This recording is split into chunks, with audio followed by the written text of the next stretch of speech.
झटपट पण सविस्तर उजळणी करूया 12 काळांची. मी काम करते किंवा मी काम करतो. जेव्हा करते किंवा करतो असा एकच शब्द क्रियापद मिळून वर्तमान काळात येतो तेव्हा आपण व्ही वन म्हणजे क्रियापदाचं मूळ रूप घ्यायचं. I work.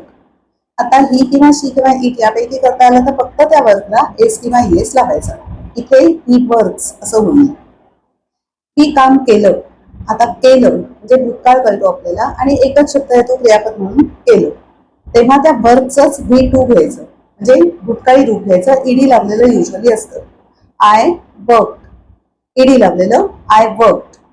आणि जर मी म्हटलं मी काम करेन, मग करेन म्हटल्यावर तो भविष्यकाळ हे आपल्याला मराठीत समजतं. भविष्यकाळ आला की विल हे क्रियापद असायलाच हवं, तसं विल घ्यायचं आणि विलच्या पुढे नुसतं मी करेन एक शब्द. आता इथे एक शब्द आला की विल घ्यायचा आणि पुढे बी वन घ्यायचं.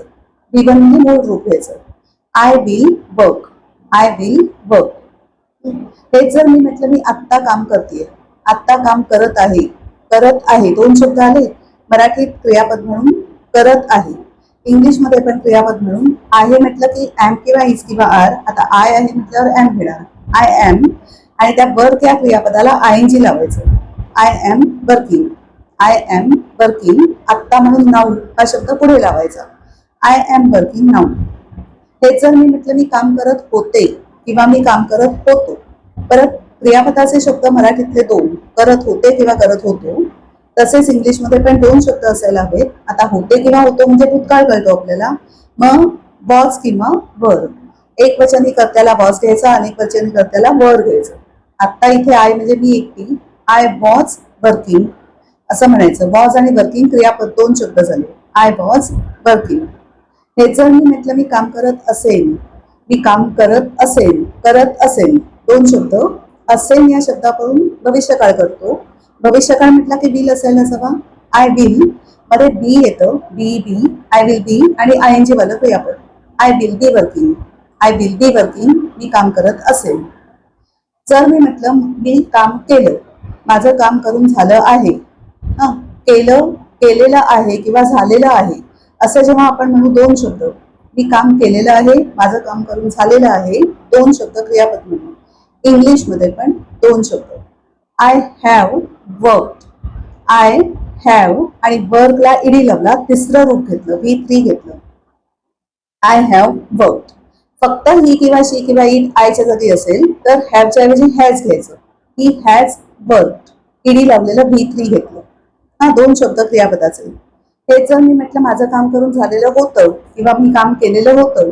झालेलं होतं, केलेलं होतं दोन शब्द क्रियापदाचे. मराठीतले. इंग्लिशमध्ये पण दोन शब्द. I had worked. HD had हे भूतकाळी रूप घेतलं आणि वर्कचं तिसरं रूप ईडी लावलेलं.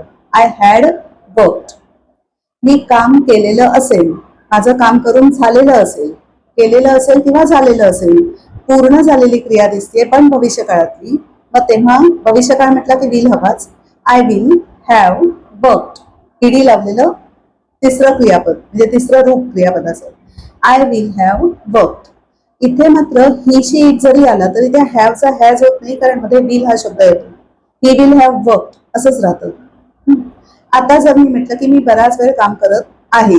आहे म्हटलं की वर्तमान काळ करतो आणि बऱ्याच वेळाची क्रिया म्हटली की रचना. I have been working. I हा झाला करता. Have plus been plus v four I N G वाला क्रियापद. I have been working. आता इथे बराच वेळ हे मी समजण्यासाठी बोलतेय पण जेव्हा मी हॅव बीन वर्किंग असं क्रियापद म्हणून इंग्लिशमध्ये घेईन तेव्हा बराच वेळ असं म्हणण्याची गरजही नसते. त्याचाच अर्थ असतो बराच वेळ काम चालू आहे. I have been working. मी बराच वेळ काम करत आहे.